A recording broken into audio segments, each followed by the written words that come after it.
बिस्मिल्लाहिर्रहमानिर्रहीम। मेरे आज का जो व्लॉग है इसके दो हिस्से होंगे। पहले हिस्से में ब्लास्फेमी केसेस के मुतल्लिक बात की जाएगी, जिनकी तादाद तकरीबन 700 के लगभग है और वो इस वक्त इस्लामाबाद हाई कोर्ट में ज़ेर समाअत हैं। जस्टिस सरदार एजाज इसाक खान साहब उनको समाअत कर रहे हैं। और दूसरे हिस्से में जो ब्लास्फेमी गैंग्स हैं वो किस तरह आज की नौजवान नस्ल को निशाना बना रहे हैं। तलबा तालबात उनका आसान हदफ है, उनको टारगेट किया जाता है और किस तरीके से उनको जो है फंसाया जाता है, हनी ट्रैप किया जाता है और उसके बाद मुकदमा दर्ज करके उनसे लाखों करोड़ों रुपए भी वसूल किए जाते हैं और उनको सलाखों के पीछे भी भेजा जाता है। इस पर बात होगी। सबसे पहले मैं बात करूंगा ब्लास्फेमी केसेस के हवाले से। मामला कुछ इस तरह है कि स्पेशल ब्रांच की एक रिपोर्ट सामने आई जिसमें यह बताया गया कि मुल्क भर में वकला का एक मखसूस ग्रुप चंद अफराद के साथ मिलकर मुख्तलिफ अफराद पर तौहीन मज़हब का इल्ज़ाम आयद करके मुबैना तौर पर रकूम का मुतालबा करता है। नाम मानने की सूरत में उनके खिलाफ मुकदमात का अंदराज करवा कर उन्हें जेल भिजवा दिया जाता है। इसमें मुबैना तौर पर FIA के भी बाज़ अहलकार शामिल हैं जो वकला की मुआवनत करते हैं।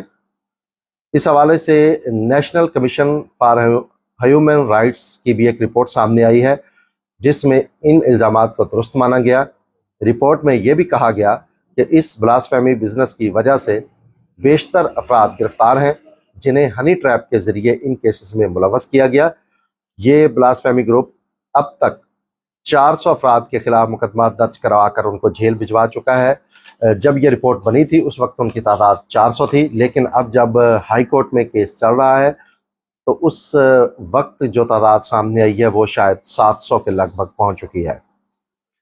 इस हवाले से तौहीने मज़हब के इल्ज़ाम में गिरफ्तार जो अफराद हैं उनके अहल खाना की जानिब से इस्लामाबाद में एक न्यूज़ कॉन्फ्रेंस भी की गई जिसमें उन्होंने इल्ज़ाम आयद किया कि उनके बच्चों को हनी ट्रैप के ज़रिए लड़कियों की मदद से या फिर मुलाजमत के बहाने बुलवाकर भारी रकम का मुतालबा किया गया है और मुतालबात ना मानने पर उन्हें तौहीन मज़हब के केसेस में गिरफ्तार करवा दिया गया है। इस न्यूज़ कॉन्फ्रेंस में मुख्तलिफ वकला ने भी शिरकत की और मुतासरीन के मौक़िफ़ की तायद की। इस मौका पर एक वीडियो भी दिखाई गई जिसमें मुबैना तौर पर हनी ट्रैप करने वाली लड़कियों की तस्वीर और मोबाइल चैट भी थी।